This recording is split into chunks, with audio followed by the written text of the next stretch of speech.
Salute Skwaras. Welcome back to Skwatta Camp Podcast. We're back with another one as we continue to engage. As much as we do complain about this, the state of our country and all of that, at the same time, we need to at least have some sort of solutions. We complain at the same time, provide solutions. What exactly can be done? What went wrong with our country?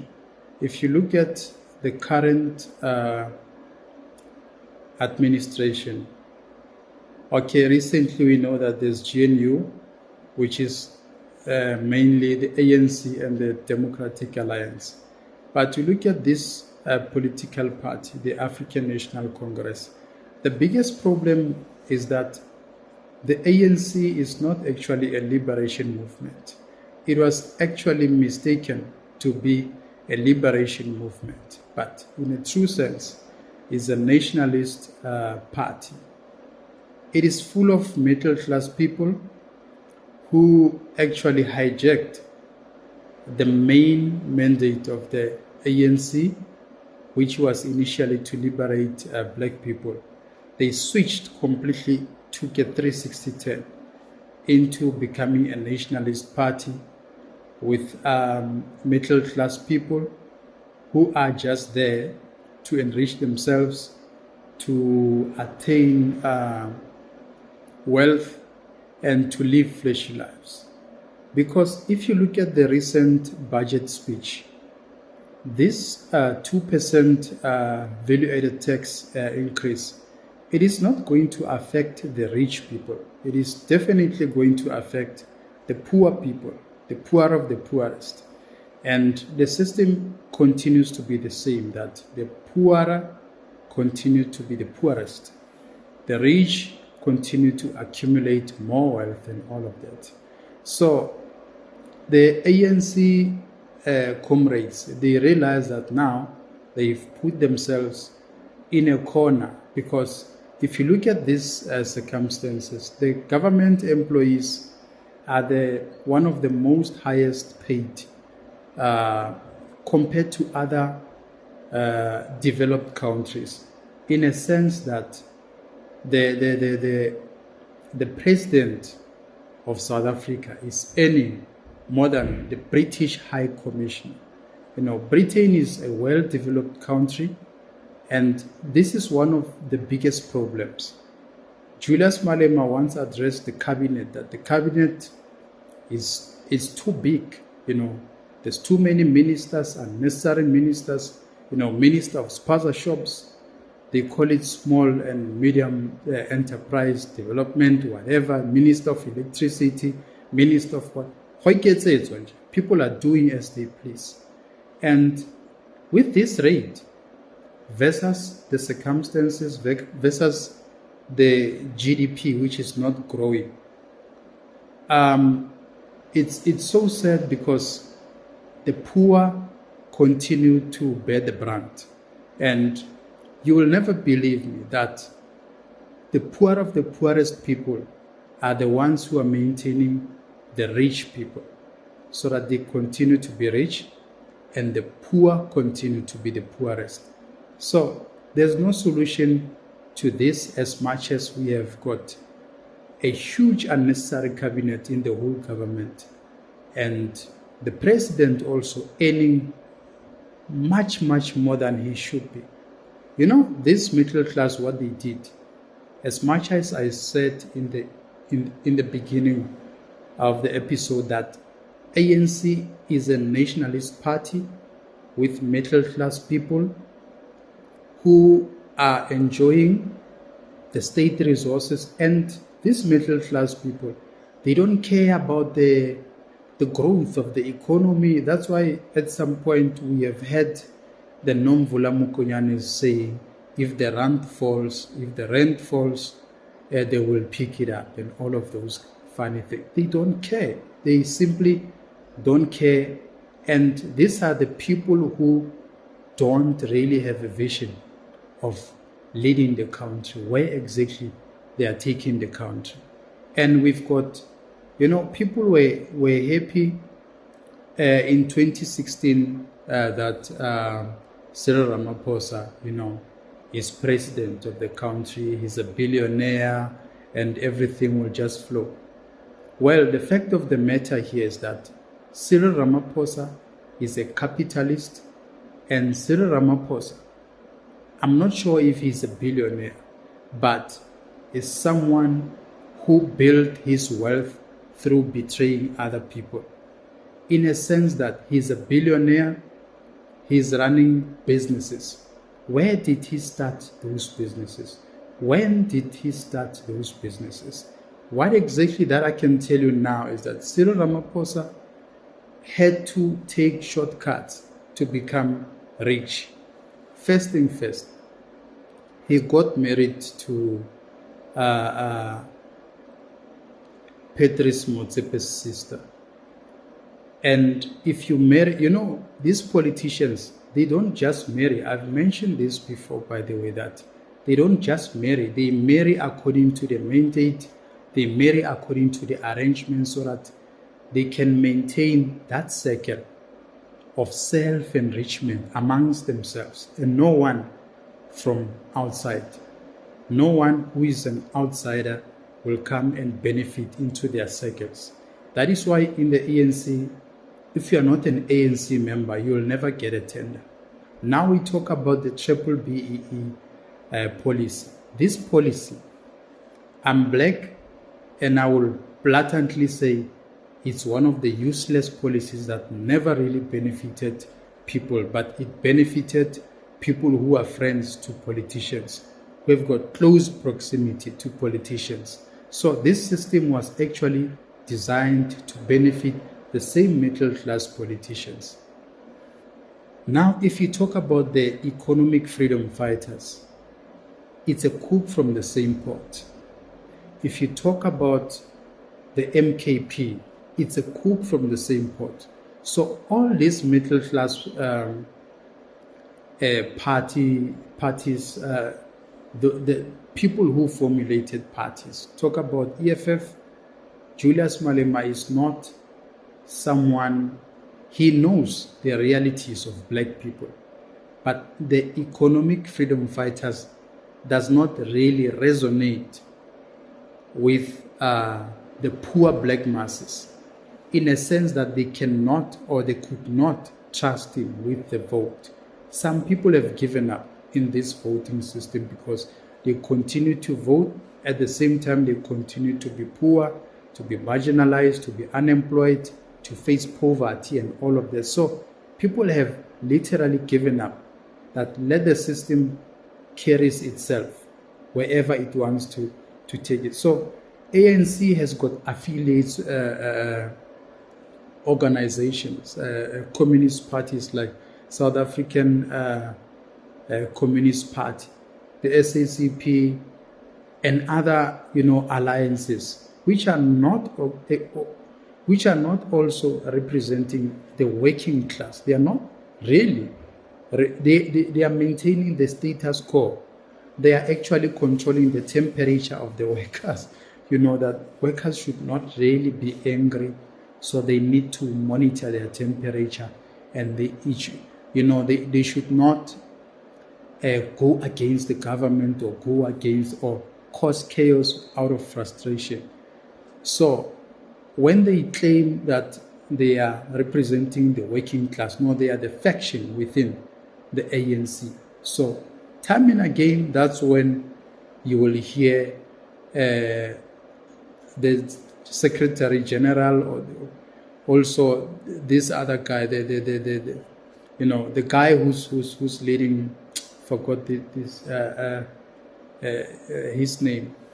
He's actually threatening the African National Congress that they will contest the elections independently. So, and all of this, there's actually that tendency of power mongering. They love power more than the people they represent. So all these people, they are not really representing the poor black masses. They represent themselves. They push their own agendas through claiming to represent black poor masses. So whether we like it or not, the ANC will make it a point that they pass the budget speech of implementing the 2% additional VAT, which is going to punish the poor. But at the same time, they don't care because they are sitting there comfortable. And now they want to source the money to pay all these useless ministers and, all these portfolios and some of the officials who are working for the government, who are earning a lot of money, for no reason, because you pay someone 10 times more than an average employee. It causes chaos. It's draining from the public purse. They don't know where to source the money. They don't have a plan. They can't create jobs. They can't introduce new skills. They can't create industries. They can't attract investment. So they are stagnant.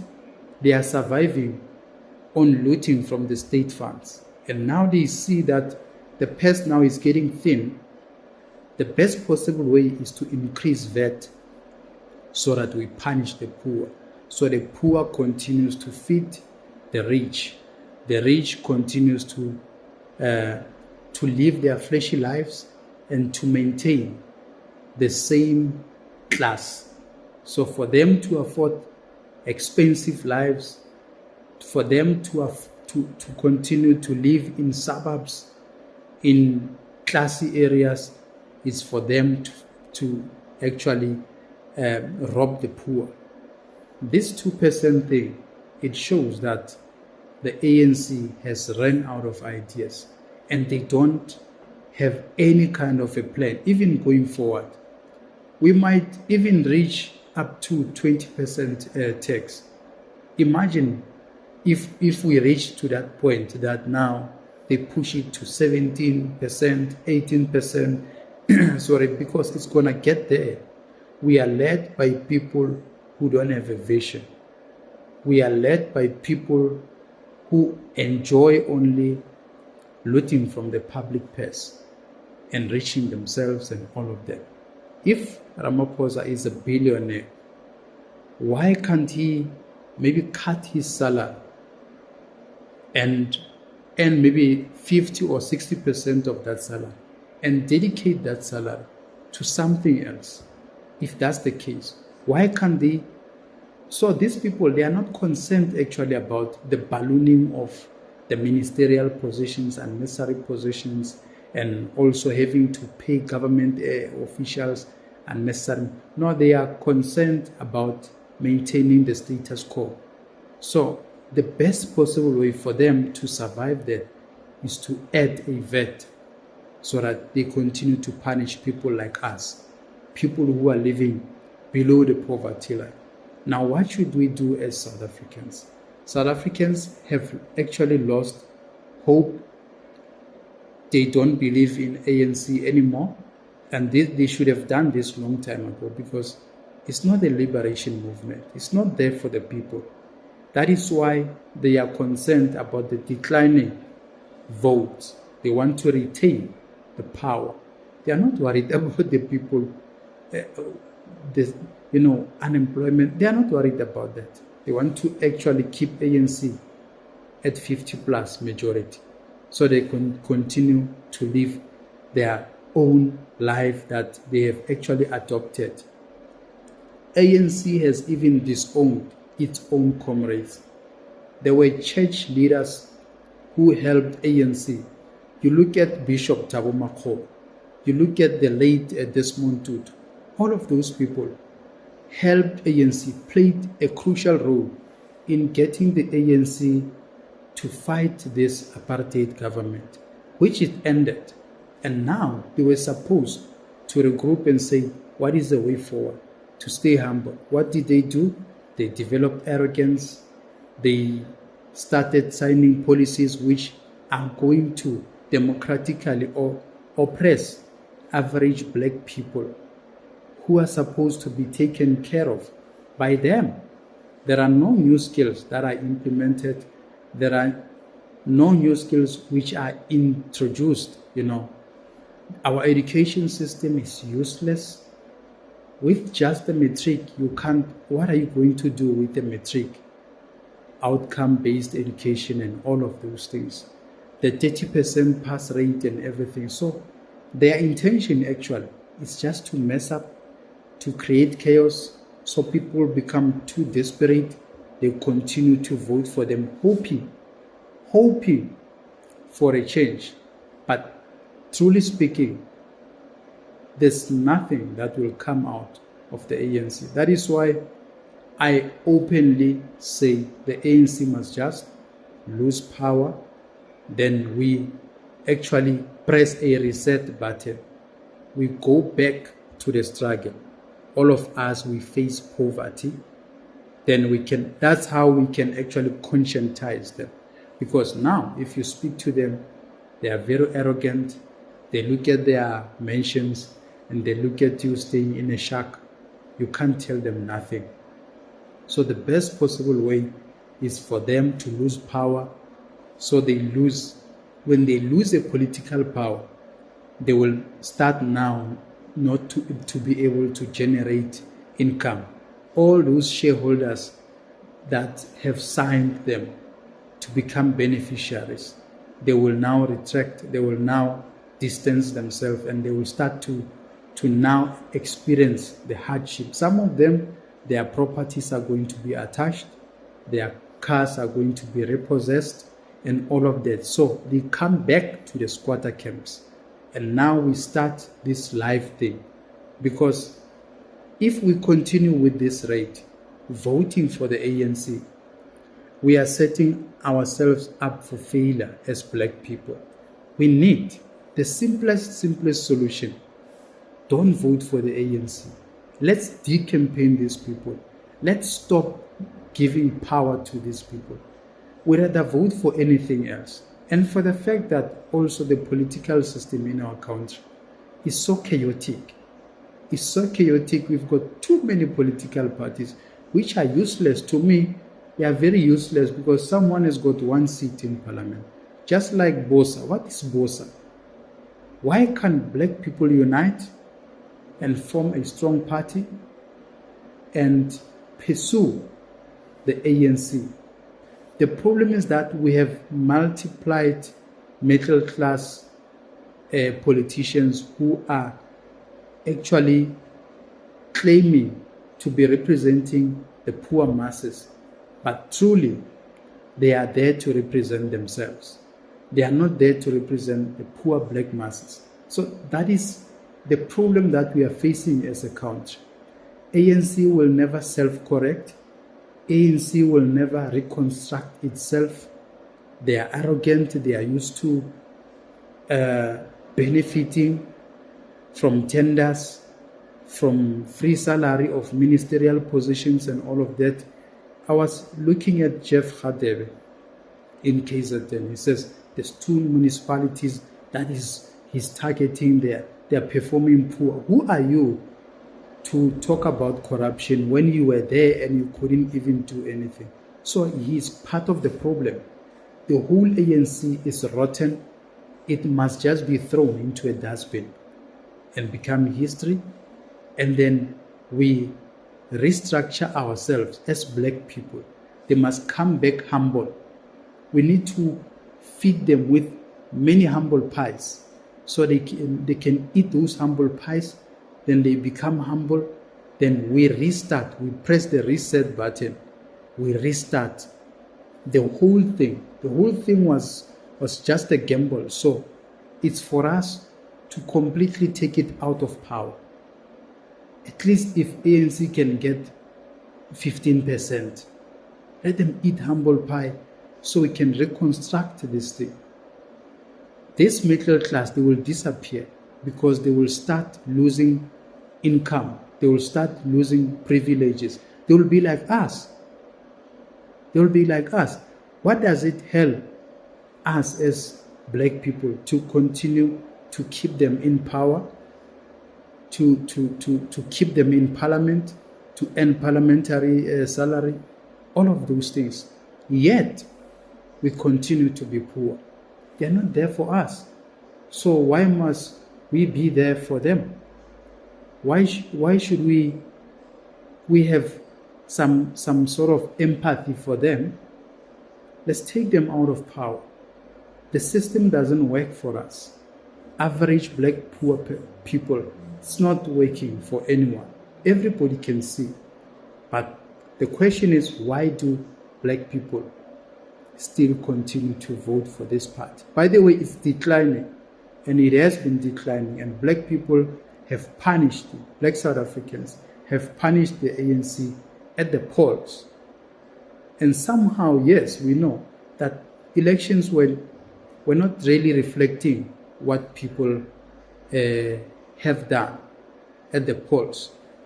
Somehow there were some silly games, but they're out of power. They are losing power. That's why they had to be forced to go into the GNU. So there's two things that it's actually costing ANC: incompetency and corruption. Those are the two things that they are not willing to, they are so obsessed with those two things.